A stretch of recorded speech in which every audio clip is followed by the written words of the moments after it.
Dampak dari lelucon-lelucon itu pasti akan menginfluence masyarakat ya, bahwa itu sesuatu yang lucu gitu. Padahal pada aslinya juga stutterer ini sedang berjuang loh gitu loh untuk menghadapi stutternya sendiri gitu.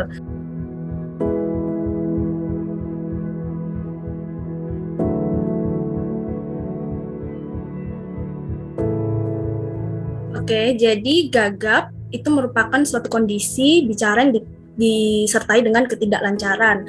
Pada dasarnya semua orang ini bisa mengalami kegagapan. Misal nih, ketika kita sedang berbicara, nah di tengah-tengah tiba-tiba kita lupa. Terus kita langsung bilang gini, itu. Nah, seperti itu juga bisa dinamakan kegagapan. Nah, untuk gagap ini juga bukan hanya sekedar ketidaklancaran, tapi bisa kolaborasi atau bisa bergabung dengan kekakuan pada organ artikulator.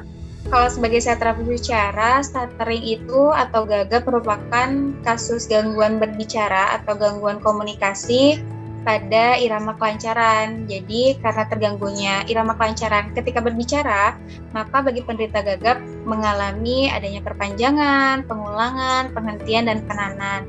Terus gagap juga bisa dimasukkan ke dalam kategori kesalahan ujaran atau kesalahan bicara dengan kasus keraguan-raguan untuk berbicara.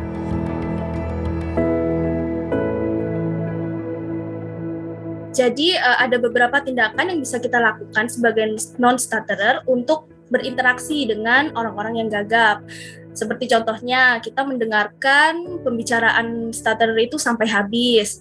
Lalu kita tidak memaksa untuk mempercepat bicara pada orang gagap tersebut. Lalu kita menatap ya matanya ketika si lawan ini sedang berbicara, dan juga tentunya pasti tidak menertawakan kegagapan itu sendiri. Gimana berbicara semestinya dengan manusia yang biasa gitu, bersikap tutur kata yang baik, perilaku yang baik. Ketika teman yang kita ajak berbicara menggagap, itu ya udah kita kasih tenang dulu gitu. Kita ngasih penjelasan ke mereka untuk lebih tenang dulu, memikirkan apa yang mereka ingin penderita gagap katakan, karena dengan mereka tenang lalu diberikan waktu untuk berpikir dalam mengucapkan sesuatu, itu bisa membuat rileks penderita gagap gitu.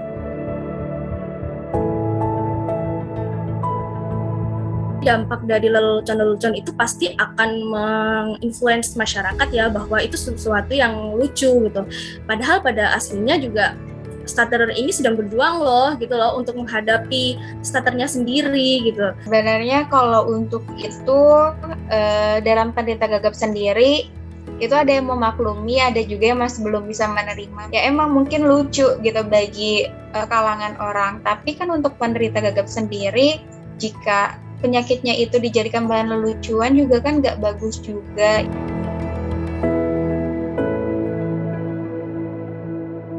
Nah, hal ini juga tidak bisa kita remehkan ya sebagai non-stutterer, karena bisa sangat berdampak kepada stutterer-stutterer di luar sana gitu.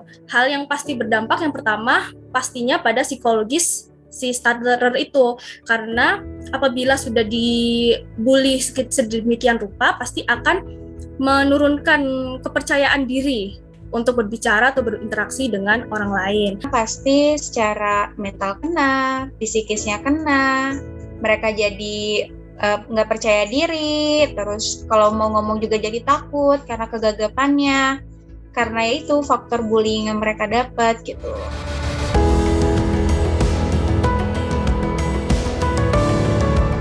Jangan menghindari kata-kata yang susah untuk diucapkan.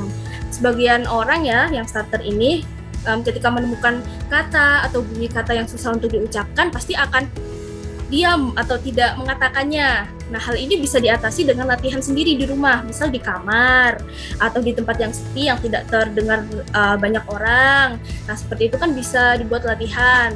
Harus memaksakan diri dalam artian push the limit gitu, keluar dari zona nyaman gitu. Daripada kita terus-terusan takut nih ya, lebih baik kita belajar untuk berinteraksi.